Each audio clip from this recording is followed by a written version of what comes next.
আদালতে আজ কি হলো, কলেজের সংবিধান কি বলছে, উত্তর দেবেন প্রিন্সিপাল। এফআইআর দায়ের করার পর পুলিশ কি করেছে, কেস ডায়েরি জমা দেওয়ার নির্দেশ এবার হাইকোর্টের। নতুন করে মামলা ফাইল করার নির্দেশ আদালতের।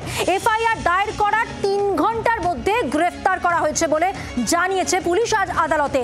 সিট থেকে সব রকম সহযোগিতা পাচ্ছি বলে জানায় নির্যাতিতার পরিবার। উল্লেখযোগ্যভাবে আরো একবার জানিয়ে রাখবো, নির্যাতিতার পরিবার আজ জানিয়েছে যে সিটের পক্ষ থেকে সব রকম সহযোগিতা তারা পাচ্ছেন। এবার আইনজীবীর বক্তব্য কি শোনাবো। আমরা মূলত 5টা পয়েন্ট, যেটা প্যারাগ্রাফ 6 আমাদের রিপিটিশনে, যেটার উপরে কোর্ট বেশি ফোকাস দিয়েছে, তাতে মূলত 5টা জিনিস চাওয়া হয়েছিল।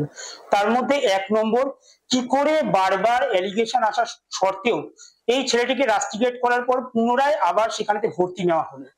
কিভাবে রাস্টিগেশনের পরে ভর্তি হওয়ার পর এতদিন পরে কোর্স ক্লিয়ার করার পরেও কিছু পলিটিক্যাল সোর্সের হেল্পে এই ছেলেটি আবার এখানে অস্থায়ী কর্মী হিসেবে নিযুক্ত হলো।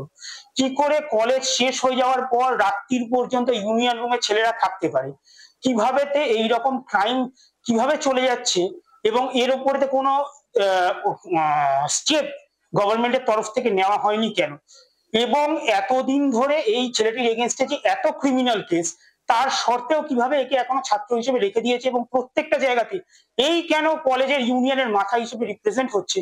এই 5টি প্রশ্ন আমরা রাখি, যে 5টি প্রশ্নের উপরে অনারেবল হাইকোর্ট কোর্ট স্টেটের কাছে উত্তর চেয়েছে ভায়া এফিডেভিট, এবং in the meantime entire যে পুলিশকে সিডি জমা দিতে হবে এবং ইনভেস্টিগেশনের প্রোগ্রেস রিপোর্ট অনারেবল হাইকোর্টের কাছে জমা দিতে হবে নেক্সট হিয়ারিং ডেটে।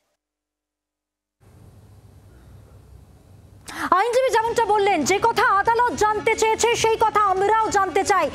এত প্রশ্ন, এত অভিযোগ, তারপরেও কেন এতদিন ধরে এত রমরমা এই মনোজিতের? কসবা কাণ্ডে এবার বড়সড় ব্রেক থ্রু। গভর্নিং বডির রেজিস্টার বুক বাজেয়াপ্ত করা হয়েছে। মনোজিতের অত্যাচারের অভিযোগ এসেছিল কিনা দেখা হবে। গভর্নিং বডির কাছে কোনো রকম অভিযোগ দায়ের হয়েছিল কিনা সেটাও দেখা হবে। অত্যাচারের বিরুদ্ধে কোনো অভিযোগ দায়ের হয় কিনা সেই প্রশ্ন উঠেছে, এবং কোনো ব্যবস্থা নেওয়া হয়েছিল কিনা তা জানতে চাওয়া হয়েছে।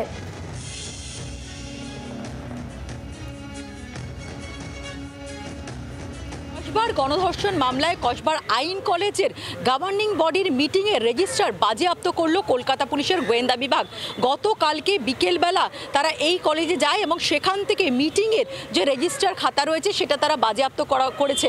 ইতিমধ্যেই আমরা যেটা জানি যে এই গভর্নিং বডির যে সুপারিশ, সেই সুপারিশেই কিন্তু অস্থায়ী ভিত্তিতে মনোজিৎ মিশ্রকে এই কলেজে নিয়োগ করা হয়েছিল, এবং 2024 সালে 30শে অগস্ট সেই সিদ্ধান্তকে রিনিউ করা হয়, এবং সেই অ্যাপয়েন্টমেন্ট সংক্রান্ত যে নোটিশ সেখানে সই রয়েছে অশোক দেব এবং ভাইস প্রিন্সিপালের। তদন্তকারী অফিসাররা মূলত যেটা জানতে চাইছেন যে এই গভর্নিং বডির মিটিং ঘটনার আগে কবে হয়েছিল শেষবার, এবং সেই মিটিং চলাকালীন বা এর আগেও যখন গভর্নিং বডির মিটিং হয়েছে সেই মিটিংয়ে মনোজিৎ মিশ্রর বিরুদ্ধে যে একাধিক অভিযোগ কলকাতা শহরে বিভিন্ন জায়গায় হয়েছে, পাশাপাশি কলেজেও তার দৌরাত্ম্য চলতো, সেখানে গভর্নিং বডির মিটিংয়ে কেউ তার বিরুদ্ধে কোনো অভিযোগ করেছিল কিনা, যদি ব্যবস্থা না নিয়ে থাকে তা কেন না হয়নি, সেই সমস্ত বিষয়গুলো তদন্তকারী অফিসাররা জানতে চান, এবং সেই কারণেই গভর্নিং বডির মিটিংয়ের যে রেজিস্টার সেটা এই মুহূর্তে তদন্তকারী অফিসারদের নজরে।